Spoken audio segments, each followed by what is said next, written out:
What's up, guys? Welcome back to John Gillis Entertainment. So I'll give you hot gist of all the trends, all the happenings in Nigeria, Africa, and globally. But today, we'll be focusing on the new current series, House of the Dragon. You know, so many fans out there have been waiting for House of the Dragon. So I'll be giving you a recap of everything you might have missed from House of the Dragon for those that didn't have the opportunity of watching the movie House of the Dragon. Well, House of the Dragon kicked off today, and here is a full recap of the first episode of everything that happened in the first episode of House. The first episode of the House of the Dragon dropped, setting the stage for a Targaryen clash. It introduces us to a cast of new characters that will hopefully one day become as legendary as those that lived and died, especially those that died, in the other series, Game of Thrones. House of the Dragon takes place nearly 200 years before the events depicted in Game of Thrones. That means those of us eager to check in with their favorite surviving characters, might be out of luck. Yeah. As House of the Dragon's name suggests, it's all about the Targaryens who ruled Westeros for 300 years before the Mad King Aerys Targaryen was unseated by Robert Baratheon. And for those of us who saw or who watched the other part of the series, Game of Thrones, we know Robert Baratheon was a good friend to Ned Stark. So the Dragon kicked off with a pre-opening credit vignette that sets the tone for the chaos soon to ensue. A narrator fills us in on recent history. King Jaehaerys Targaryen is among Westeros' most illustrious ruler. His reign lasted over 60 years, the longest ever. With both of his sons dead, Jaehaerys convened a council to decide who would be the heir to his throne. The deliberations of this council, the first scene that see Princess Rhaenys Targaryen and Prince Viserys Targaryen, not content to allow a woman to rule, because that's the order of things. The council conferred the crown on Viserys. The narrator tells us that the wise generous goal in organizing the council vote was to avoid a Targaryen's civil war over the crown. As you can see from the pictures, that is a picture of Viserys and Aemma Targaryen and King Jaehaerys, Collins Valerion, and Rhaenys Targaryen. The only thing that could tear down the House of the Dragon, the narrator tells us, was itself. Afterwards, we get a message on screen that informs us that we'll skip forward almost a decade after that council decreed Viserys king.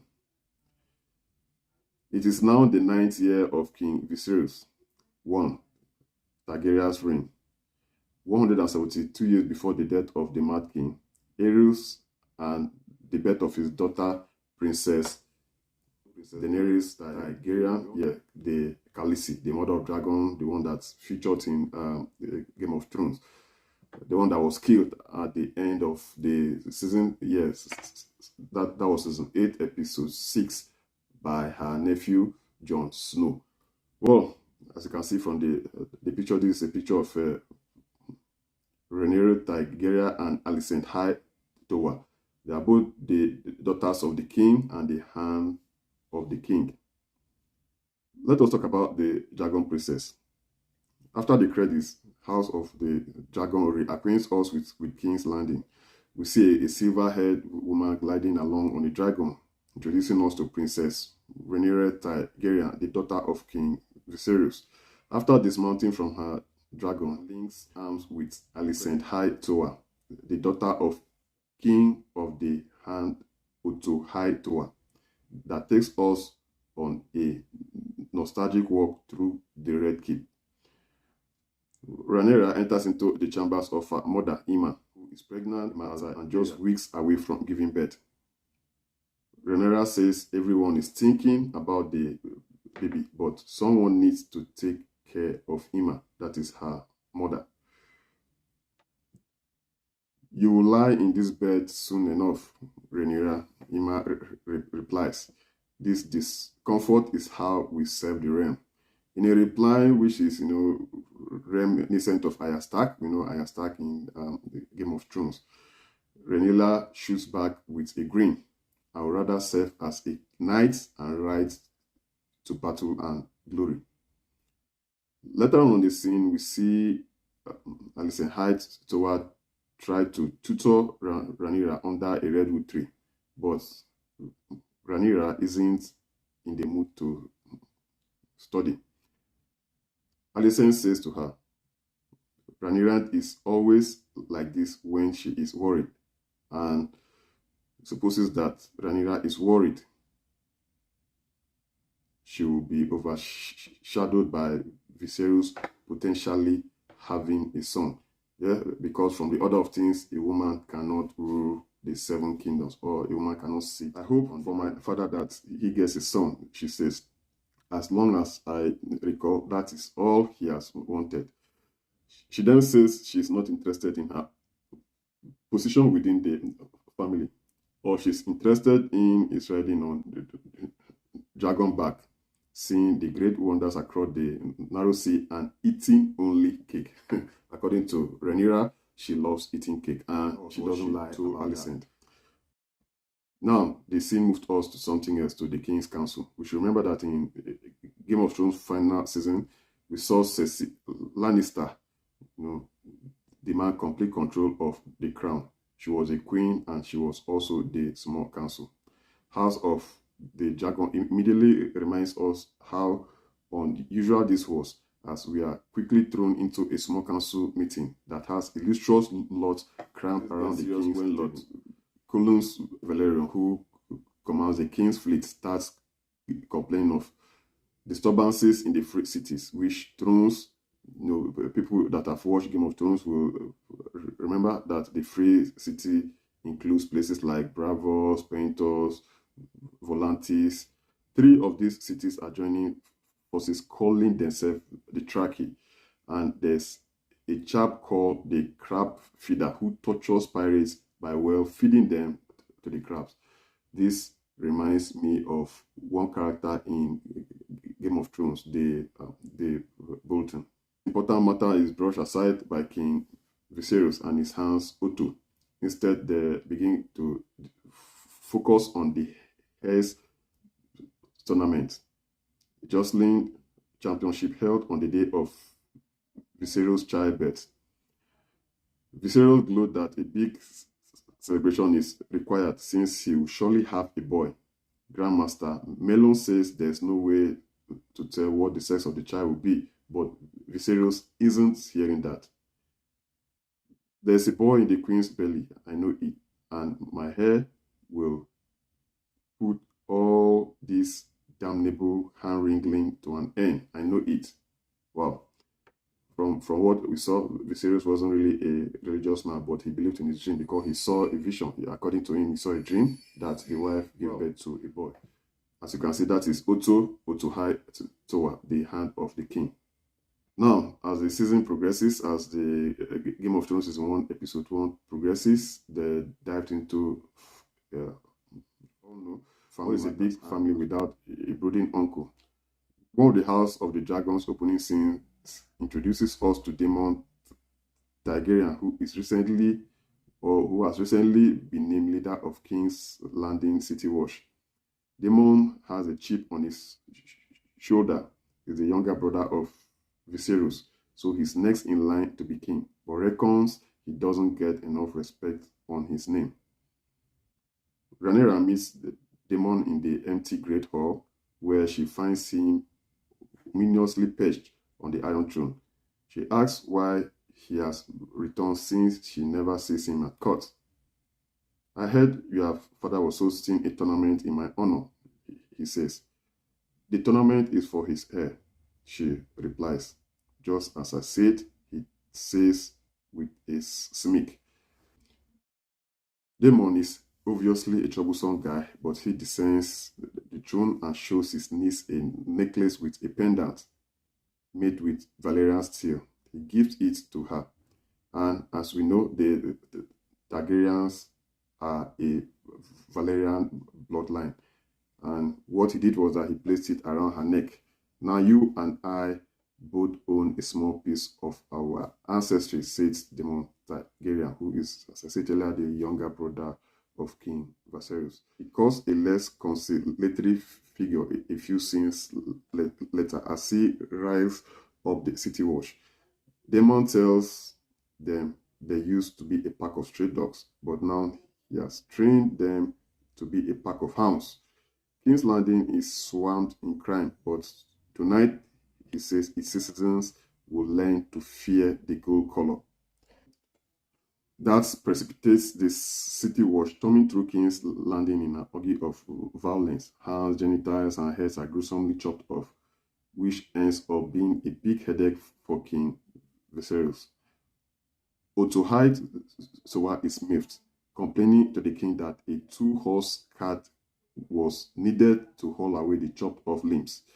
The prince cannot be allowed to act with this kind of unchecked impunity, hand of the king High Tower says to the king as they walk into, they cannot be allowed to act with this kind of unchecked impunity, hand of the king High Tower says to the king as they walk into the council room, where they see Daemon at the table. It was an awkward moment.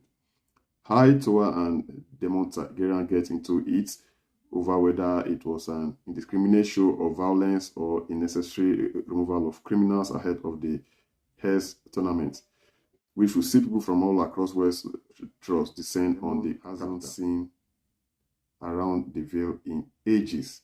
I think my Bronze Beach would be happier for my absence, Daemon says, and makes some unkind remarks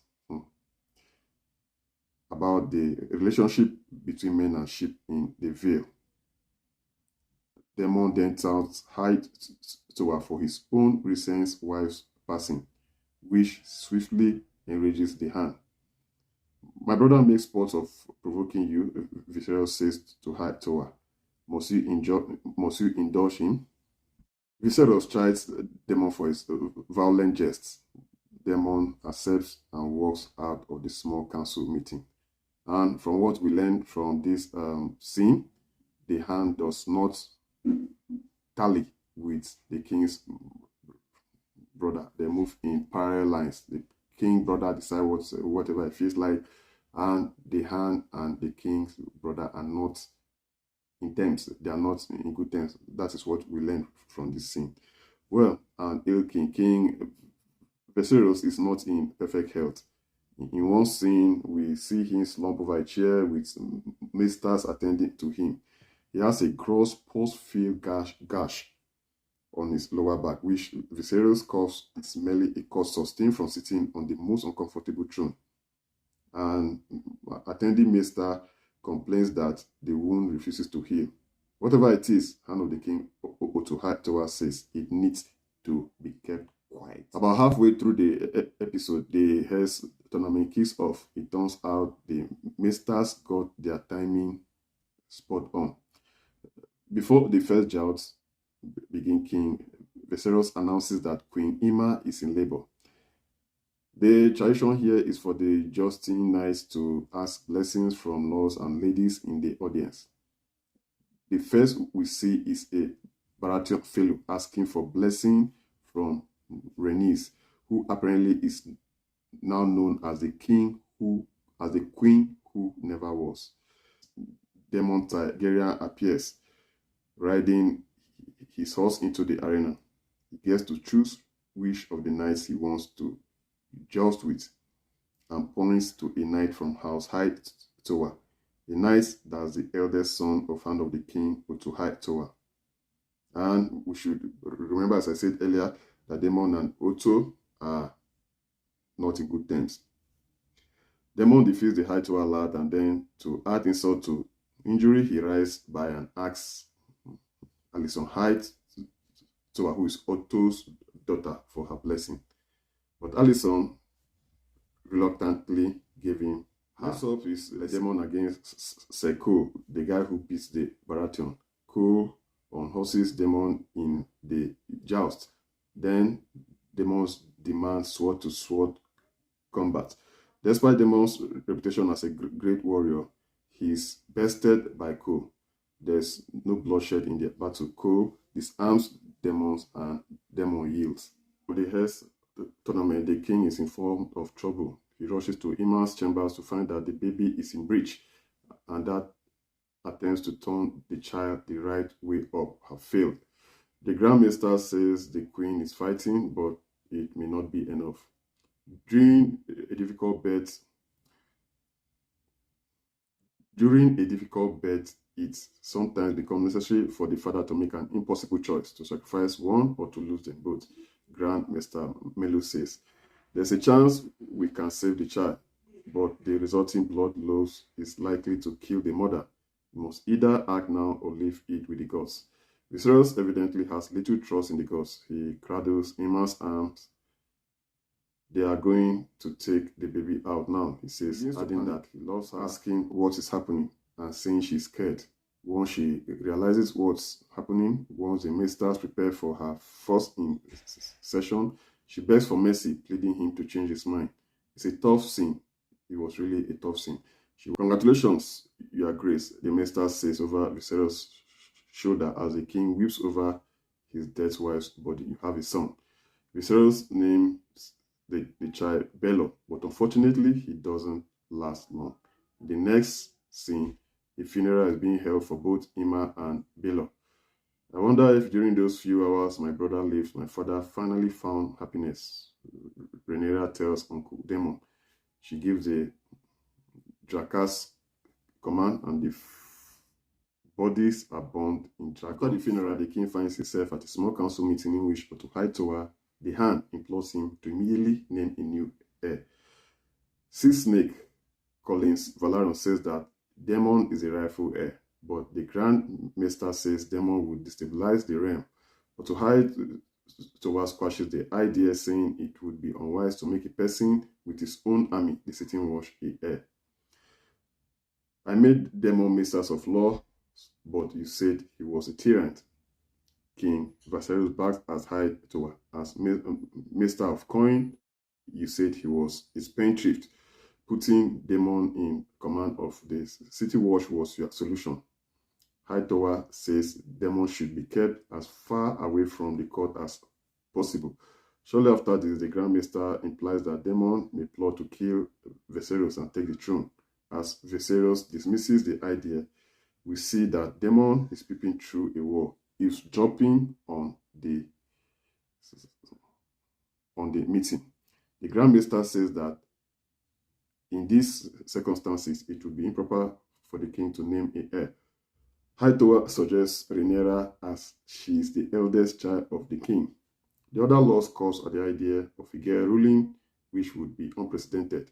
Hightower says Daemon would be a catastrophe as king, and that breaking precedent is a small sacrifice in service of this. I will not be made to choose between my brother and my daughter. In the next scene, we see Otto Hightower embracing his daughter Alicent, who earlier in the episode was trying to tutor Rhaenyra. She mourns for Queen Ima, and Otto implores Alicent to give Viserys a visit. She gives him an awkward, "Are you really asking me to do that?" look, but Otto assures her the king would just appreciate company. Viserys is in his chambers messing around with a clay model of King's Landing when she enters. She gives him a history book and she tells him that when her mother died, no one ever spoke directly with her. She apologizes for his loss, and he gave her an appreciative look. King Viserys said he didn't want to choose between his sister and his daughter, but that's exactly what he does in the final moments of House of the Dragon's premiere episode. Otto Hightower tells King Viserys reports that Daemon is in a pleasure house to state his own ascendancy and mocks Baelor, the king's dead son, as the heir for a day. Viserys calls Daemon into the Great Hall where he confronts Daemon about the comments. "We all mourn in our own way," Daemon says. King Viserys loses his composure. ferociously yelling, "You choose to celebrate your own rights. You have no allies at court but me. I have only ever defended you. Yet, everything I've given you, you've thrown back in my face." Demon shot back that Viserys has just been trying to get rid of him for 10 years and also to hide toward a very terrible name. And according to him, he said he was the one protecting the king. "I've decided to name a new heir," Viserys announces.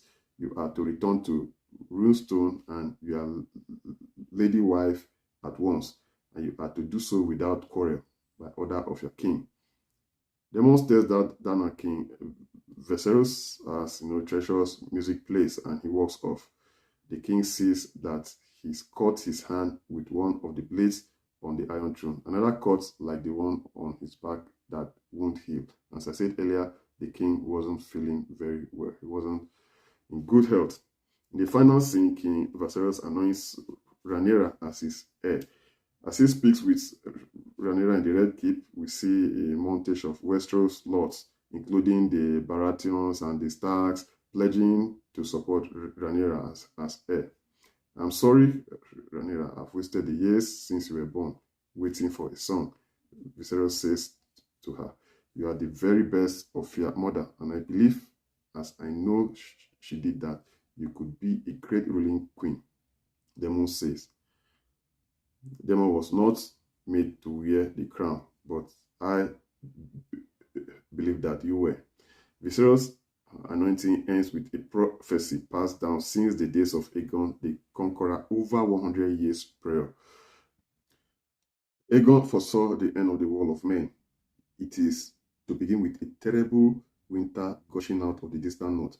Aegon saw absolute darkness riding on those winds, and whatever dwells within will destroy the world of the living. When this great winter comes, all of Westeros must stand against it. And if the Wall of Men is to survive, a Targaryen must be seated on the throne, a king or queen strong enough to unite the realm against the cold and the dark. Aegon called his dream a song of ice and fire. And we should remember that was a dream that happened in Game of Thrones. When the Night King came to fight and fought, and Jon Snow actually fought against the Night King at Winterfell, and Jon Snow won the fight. He was assisted by other Northerners, and he was also assisted by Daenerys Targaryen, the mother of dragon, which had 3 dragons, though one dragon was killed before the fight by the Night King, and the Night King rode the dragon. The fight was epic, but finally Jon Snow won, just as Aegon had prophesied like hundreds of years before Jon Snow came into existence. Well, that was exactly what happened in House of the Dragon Season 1, Episode 1. And big ups to, or let me give credit to Daniel Van Boom for this nice write-up. He has all the credit for what I just read. Big ups to Daniel Van Boom. Have you seen the movie? Please don't forget to drop a comment on what you think on the movie. I think it's gonna be very interesting, very, very interesting, like Game of Thrones. It just started and drama has begun. And I think after this movie, there's gonna be something else, something that happened during the time of Aegon, of how he started with the dragon, because the dragon didn't just come into existence. Like, how did he start? How did he start training the dragon before his family and his lineage started riding the dragon? We will know that, and I strongly believe that there will be a prequel to this movie, just like we have for Game of Thrones. And we should also remember that Jon Snow is on the works right now. Jon Snow actually happened after Game of Thrones, so something definitely happened before House of the Dragon. We are still waiting for HBO. Thank you guys for watching John Gillis Entertainment. Don't forget to hit the subscribe button and the bell notification so as to stay afloat with the times. See you soon.